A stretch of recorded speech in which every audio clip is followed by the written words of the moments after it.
अगर कोई अपनी नालायक औलाद को समझा नहीं पा रहा है तो समझो कि गलती कर रहा है। उत्तर प्रदेश, जहां अपराधियों का ऑन द स्पॉट हिसाब हो जाता है, माफियाओं को मिट्टी में मिला दिया जाता है, क्योंकि जब से सूबे के मुखिया योगी आदित्यनाथ ने साफ चेतावनी दी है, अपनी नालायक औलादों को समझा लो वरना अंजाम खतरनाक से खतरनाक होगा, तब से यूपी के पाताल लोक में हाहाकार मचा हुआ है। और नतीजा देखेंगे क्या हुआ। जो कल तक सोशल मीडिया पर खुलेआम हथियार चमकाकर दहशत का नंगा नाच कर रहे थे, असद बनकर चाकू छुरी लहरा रहे थे, आज वही अपराधी लड़खड़ा रहे हैं, कान पकड़ रहे हैं और उत्तर प्रदेश पुलिस के सामने रहम की भीख मांग रहे हैं। कोई बेटियों से बदसलूकी करने के बाद सलाखों के पीछे आंसू बहा रहा है, तो कोई पुलिस टीम पर फायर झोंकने के बाद टांग पर गोली खाकर लंगड़ाता नजर आ रहा है। उत्तर प्रदेश की सड़कों पर रील बनाने वाले मजनू हो या फिर जंगलों में छिपकर वार करने वाले शातिर शार्प शूटर, योगी की खाकी ने सबका ऐसा मुकम्मल इलाज किया है कि सूबे का पूरा क्राइम ग्राफ अब घुटनों पर ही आ गया। मैंने एक वीडियो बनाई थी 28 तारीख को, तो मैंने इंस्टाग्राम पे छोड़ दी। अब जिसको भी मेरे से कोई तकलीफ हो मैं उनसे माफी मांगना चाहता हूँ। ये आज के बाद कोई मेरे से गलती नहीं होगी। मेरठ में असद मॉडल का द एंड, निकली अमन खान की हेकड़ी।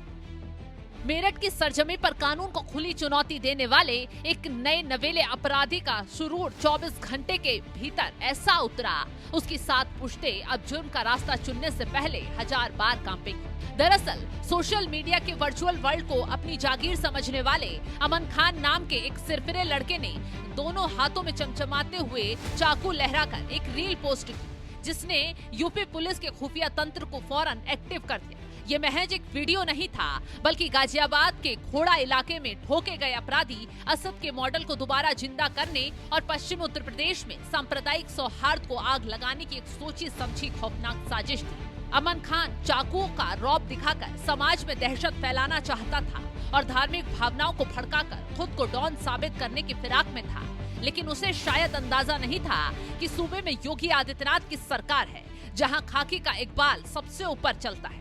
जैसे ही ये वीडियो सोशल मीडिया के गलियारों में वायरल हुआ, मेरठ पुलिस ने महज कुछ ही घंटों के भीतर इस चाकू वाले असद की हेकड़ी निकाल कर रख दी। पैरों पर चलकर चाकू से धमकी दे रहा था, लेकिन चंद मिनटों में ही पैरों पर खड़े होने लायक नहीं रहा। लड़खड़ाते हुए कान पकड़ते हुए माफी मांगने लगा, क्योंकि अच्छे से डेंटिंग पेंटिंग जो हो गई। मैंने एक वीडियो बनाई थी 28 तारीख को, तो मैंने इंस्टाग्राम पे छोड़ दी। अब जिसको भी मेरे से कोई तकलीफ हो मैं उनसे माफी मांगना चाहता हूँ। ये आज के बाद कोई मेरे से गलती नहीं होगी। तो ये तस्वीरें बताने के लिए काफी हैं। उत्तर प्रदेश में कानून से खिलवाड़ करने वाले किसी भी चेहरे को बख्शा नहीं जाएगा। बस्ती में बेटियों से बदसलूकी करने वाले मजनुओं का इलाज। यूपी में योगी आदित्यनाथ की नीति साफ है, महिलाओं की तरफ आंख उठाओगे तो सीधा ठोक दिए जाओगे। और इसका सीधा उदाहरण देखने के लिए मिला बस्ती से आई इन तस्वीरों में। मंचलों की बुरी हालत की ये तस्वीर देख लीजिए। बस्ती में छेड़छाड़ की घटना को अंजाम देकर सरेआम गुंडागर्दी और दबंगई दिखाने वाले 2 मजनू उजैर अहमद और तबरेज को अपने किए की ऐसी खौफनाक सजा मिली कि अब वो जिंदगी भर किसी लड़की की तरफ आंख उठाने की हिम्मत नहीं कर पाएंगे। इन दोनों आरोपियों ने मर्यादा की सारी हदें पार करते हुए राह चलती एक नाबालिग किशोरी का रास्ता रोका, उस पर अश्लील फफ्तियां कसी। दोनों शोहदों को लगा इस हरकत पर कुछ नहीं बिगड़ेगा, लेकिन जब इनकी हरकत का वीडियो वायरल हुआ और पुलिस उन्हें खींचकर लाई, तो हाल देख लीजिए क्या हुआ। आप बोलिए। सभी महिलाओं बहनों को अपनी बहन मानते हैं, कभी ऐसा गलती नहीं करेंगे, माफी मांगते हैं। कल तक जो लड़के सड़क पर सीना तानकर लड़कियों को डरा रहे थे, आज वही दोनों आरोपी थाने के भीतर पुलिस के आगे कान पकड़कर उठक बैठक लगाते हुए रहम की भीख मांग रहे हैं और कह रहे हैं कि हमसे बहुत बड़ी गलती हो गई साहब, आगे से ऐसी गलती नहीं करेंगे। पुलिस की इस आक्रामक कार्रवाई ने सूबे की तमाम बेटियों को ये भरोसा दिला दिया, योगी राज में उनकी सुरक्षा से खिलवाड़ करने वालों का अंजाम सिर्फ और सिर्फ जेल की कालकोठरी या फिर पुलिस का डंडा ही होगा। बेटी के साथ छेड़छाड़ करके उसके इज्जत के साथ खिलवाड़ करने का दुस्साहस किया, तो वह मान करके चले कि फिर सरकार उसको छोड़ेगी नहीं, वह पाताल में भी छुप जाएगा, वहां से भी उसको निकाल बाहर ला देगी। रामपुर के जंगलों में मुठभेड़, गौ तस्कर समीर हो गया लंगड़ा। उत्तर प्रदेश की पुलिस सिर्फ शहर के मंचलों और सोशल मीडिया के असद पर ही नहीं टूट पड़ी, बल्कि आधी रात के सन्नाटे में जंगलों के भीतर गौवंश की हत्या की साजिश रचने वाले खूंखार गौ तस्करों का भी चुन चुनकर मुकम्मल इलाज किया जा रहा है। ऐसा ही दहला देने वाला एनकाउंटर रामपुर के जुतिया जंगल में देखने को मिला, जहां भारी पुलिस बल ने गौकशी करने वाले अपराधियों के साथ आमने सामने की मुठभेड़ की। लेकिन बदमाश की हिम्मत देखिए, रामपुर के हिस्ट्री शीटर और गैंगस्टर समीर ने सरेंडर करने के बजाय सीधा पुलिस की टीम पर अपनी अवैध पिस्टल से ताबड़तोड़ फायरिंग झोंक दी। गोलियों की तड़तड़ाहट से पूरा जंगल गूंज उठा, लेकिन योगी फोर्स ने साहस का परिचय देते हुए पोजीशन ली और आत्मरक्षा में जवाबी फायरिंग की।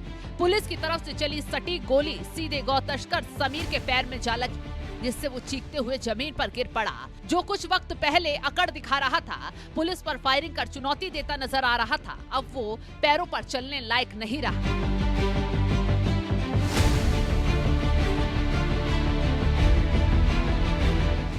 यूपी में चैन स्नैचर का मुकम्मल इलाज। योगी आदित्यनाथ की चेतावनी तो सुनी होगी कि अगर कानून व्यवस्था को अपने हाथ में लोगे तो बोली से नहीं गोली से बात होगी। और जो ठीक नहीं हुआ है, बोली से नहीं माना है, तो गोली से जरूर मान गया है। और इसी चेतावनी का नतीजा है कि आज रामपुर से लेकर आगरा तक, सीतापुर से लेकर मुरादाबाद तक यूपी के चप्पे चप्पे पर अपराधियों का इलाज बोली से नहीं गोली से हो रहा है। और इसी कड़ी में महिलाओं के गले से सोने की चैन छीनने वाले, रंगदारी वसूलने वाले, हत्या की साजिश रचने वाले अंसार नाम के एक शातिर अपराधी को भी पुलिस ने मुठभेड़ के बाद घुटनों पर ला दिया। अंसार जैसे अपराधी जो राह चलती महिलाओं को शिकार बनाते थे और तमंचे के बल पर सरेआम लूटपाट की वारदातों को अंजाम देकर पुलिस को चुनौती देते थे, आज वो अपनी जिंदगी की भीख मांग रहे हैं। आज हालात ये हैं कि यूपी की सीमाओं के भीतर कदम रखते ही अपराधियों के पैर कांपने लगते हैं और वो बचकर भागते हैं। वो खुद हाथ में पोस्टर लेकर सरेंडर करने थाने पहुंच जाते हैं। हर दिन आ रही तस्वीरें और वीडियो इस बात का सबसे बड़ा सबूत हैं कि उत्तर प्रदेश में अब सिर्फ और सिर्फ कानून का राज चलेगा। जो भी इस राज को चुनौती देगा उसका अंजाम समीर, अंसार, अमन खान जैसा ही होगा, क्योंकि योगी की फोर्स अपराधियों से बोली से नहीं अब सीधा गोली से बात करती है। फिलहाल इस खबर को लेकर आप क्या कुछ राय रखते हैं, कमेंट बॉक्स में जरूर बताएं।